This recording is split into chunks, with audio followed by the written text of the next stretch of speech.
کہتا ہوں کہ ناگور والو، رحل شریف والو، کس قدر تم نصیبے والے ہو، کیسے مقدر کے سکندر ہو۔ اللہ اکبر کہ تمہارے شہر میں اتنی بڑی نعمت موجود ہے کہ مصطفیٰ جان رحمت نے جس جبے کو اپنے بدن سے اللہ اکبر مس فرمایا، جس جبے نے بار بار وجود نازنین کے بوسے لیے ہیں، وہ تمہاری سرزمین پر موجود ہے۔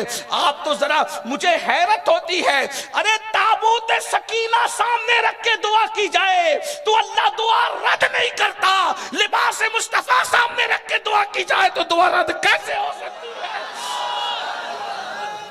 تابوت سکینہ سے بڑی چیز تمہارے پاس موجود ہے۔ علماء کرام کی دعا لینا چاہتا ہوں، غلطی کروں گا تو اصلاح کریں گے ورنہ تائید کریں گے۔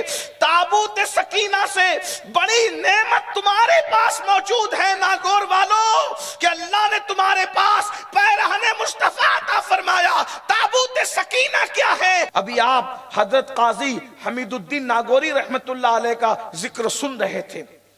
لوگوں نے کہا اور ویسے اس زمین کو خاص نسبت ہے، یہ خاص نسبت ناگور شریف کو نسبت ہے صوفی حمید الدین ناگوری رحمت اللہ علیہ، رحل شریف کو نسبت ہے حضرت قاضی حمید الدین، یہاں ان کی اولاد ہیں۔ پہلی بات تو ایک بات بتاؤں، ابھی ہندوستان میں آج کل قاضی سرنیم ہوا ہے آج کل، لیکن یہ قاضی کوئی سرنیم نہیں ہے۔ قاضی کس کو کہتے ہیں؟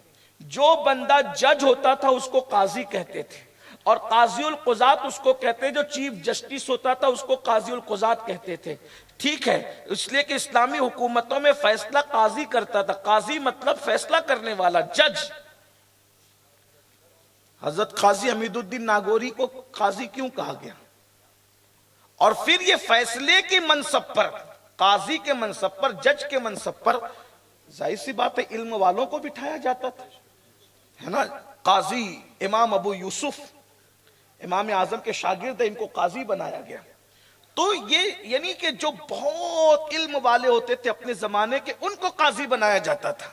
تو قاضی حمید الدین کے ماننے والوں یا ان کی اولادوں ذرا اندازہ تو کریں، جو دور قطب الدین بختیار کاکی جیسے لوگوں کا تھا، جو دن نجم الدین کبریٰ جیسے لوگوں کا تھا، جو زمانہ سرکار غریب نواز جیسے لوگوں کا تھا، اس زمانے میں جس کو قاضی کہا گیا ہے وہ حضرت حمید الدین ناگوری رضی اللہ تعالیٰ کی ذات ہے۔ ان کے پاس کتنا علم ہوگا، بلکہ آپ کو بتاؤں، اللہ اکبر، جب بہت مستند روایت ہمارے بزرگوں نے بیان فرمائی ہے، لکھی بھی ہے صوفیہ نے، کہ جس وقت حضرت قطب الدین قطب الاقطاب بختیار کاکی رضی اللہ تعالیٰ کی بسم اللہ خانی کا وقت تھا، اس محفل کے اندر سلطان الہند سرکار غریب نواز موجود تھے۔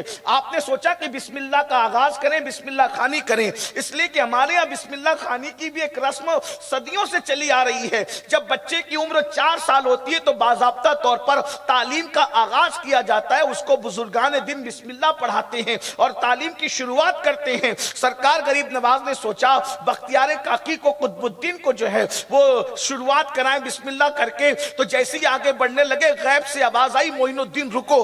اس کام کے لیے جس کا انتخاب کیا گیا اس کو قاضی حمید الدین ناگوری کہتے ہیں۔ دیکھیں، منصب اور مقام کی بلندی اپنی جگہ ہے، لیکن کاموں کا انتخاب بہرحال قدرت کی طرف سے ہوتا ہے۔ فرمایا کہ ابھی قاضی حمید الدین آتا ہے، توقف کرو، رکو، اور پھر اس کے بعد حضرت قاضی حمید الدین ناگوری، جو یہ رسول اللہ کا جبہ شریف آپ کے شہر میں ہے، میں تو کہتا ہوں کہ ناگور والو، رحل شریف والو، کس قدر تم نصیبے والے ہو، کیسے مقدر کے سکندر ہو۔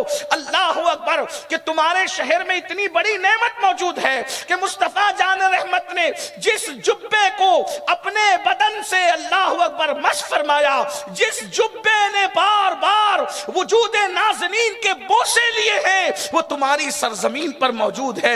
آپ تو ذرا، مجھے حیرت ہوتی ہے، ارے تابوت سکینہ سامنے رکھ کے دعا کی جائے تو اللہ دعا رد نہیں کرتا، لباس مصطفیٰ سامنے رکھ کے دعا کی جائے تو دعا رد کیسے ہو سکتی ہے؟ تابوت سکینہ سے بڑی چیز تمہارے پاس موجود ہے۔ علماء کرام کی دعا لینا چاہتا ہوں، غلطی کروں گا تو اصلاح کریں گے ورنہ تائید کریں گے۔ تابوت سکینہ سے بڑی نعمت تمہارے پاس موجود ہے ناگور والو، کہ اللہ نے تمہارے پاس پیرہن مصطفیٰ عطا فرمایا۔ تابوت سکینہ کیا ہے؟ باقیات موسیٰ و ہارون کو تابوت سکینہ کہتے ہیں، نالین